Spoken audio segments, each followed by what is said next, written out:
ago when I was like really lost and anxious, and I took a poetry class at ACC, and I didn't think that I was going to meet someone that I would have such a powerful connection with now, so many years later. And Alana read at the very first ice cream social back when we didn't think we were going to have more than 3. And to add like a cherry on top, and I recommend this to everyone here, she's also my daily writing partner, where we email each other every night what we did that brings us one step closer to achieving our writing goals. And that correspondence has been so comforting, and I am loved. My partner loves me. I think other people love me. But it's really nice to just be like, I thought about this while I was sitting at the bus stop. Just intimate details that like no one else really cares about, and now I'm making her read. But it's so important to like connect with people in your craft that want to grow just as much as you do. Just be like, I didn't do anything today except sit down and write for 5 minutes, and I'm a little bit closer because of that.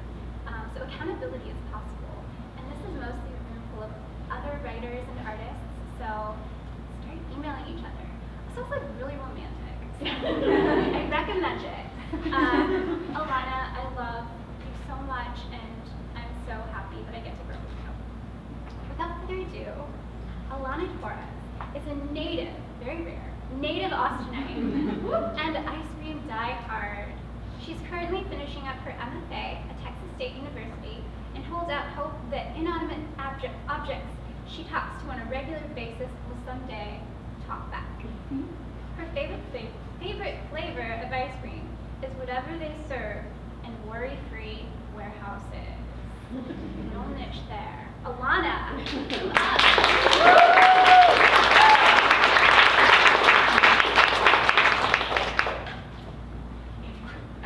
So thank you, Anar, for that amazing introduction. And thank you, Chandra and Malvern, as always, for hosting, and thanks for everyone who came out tonight to support your local writers and share your work. Y'all are awesome. So the first poems that I'm going to share tonight are poems that I've been working on creating by taking language only from an old Lush catalog that I have. So I just grab the words that I like, and then I kind of rearrange them, and they're short and sweet and filled with the kind of indulgent logic of the Lush catalog. Okay. They don't have titles. First one. Love, must you want to paint the night sky lemon bergamot and refreshing, all just to keep that translucent prince with a subtle flick? Mix it up. Smooth split ends with sea shanties, seeing the jasmine absolute. The Neroli circus holds unruly volume. There, you are always silky and self-preserving. Sing it. Love, rinse yourself of princesses, sensitive in their oat wraps, who lickably reveal hat boxes filled with flamingo scalps. Okay, these are not Lush poems. This next one does not have a title, but I feel it's pretty self-explanatory. So, they always ask, what will you do with poetry? I lie to them, say, teach, maybe, but since it's just us, can I tell you a secret?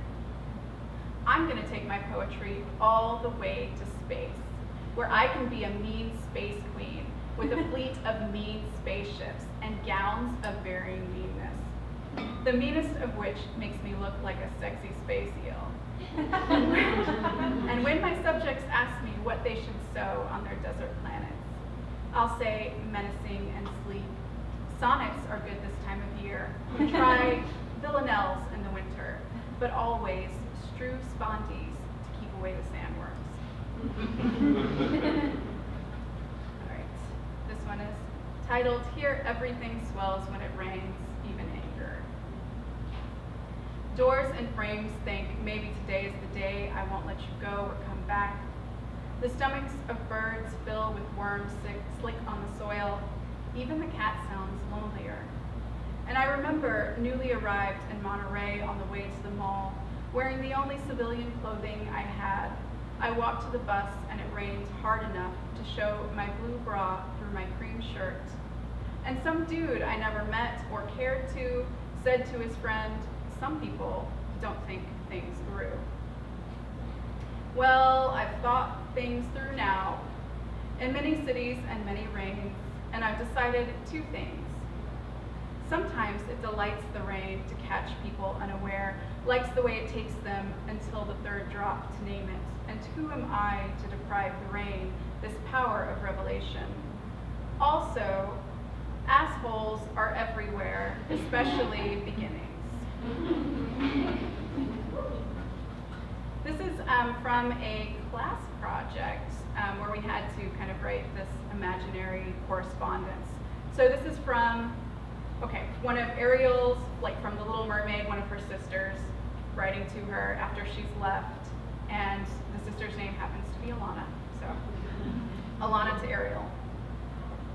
Maybe you're right, there's more of beauty than our narrow sea, but do you remember the gentle seagrass? It grows so tall, so fast, so certain of its worth and all it can protect, that one night I dreamt the seagrass brought you back. Climb the castle walls like ivy to wrap and hide you like it does all of the tiny, pale, just frothed seahorses. And you woke up in tendrils and you woke up a mermaid again. I want to know so many things about how you are now.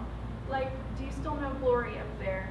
Like the glory of the mollusk's neighbor, coating a single grain of sand.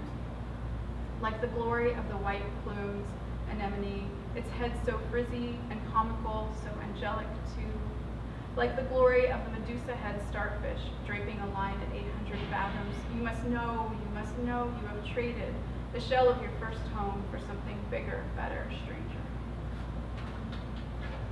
Okay, last poem, titled, If I Attempted to Be a Sexy and Rich Instagram Poet.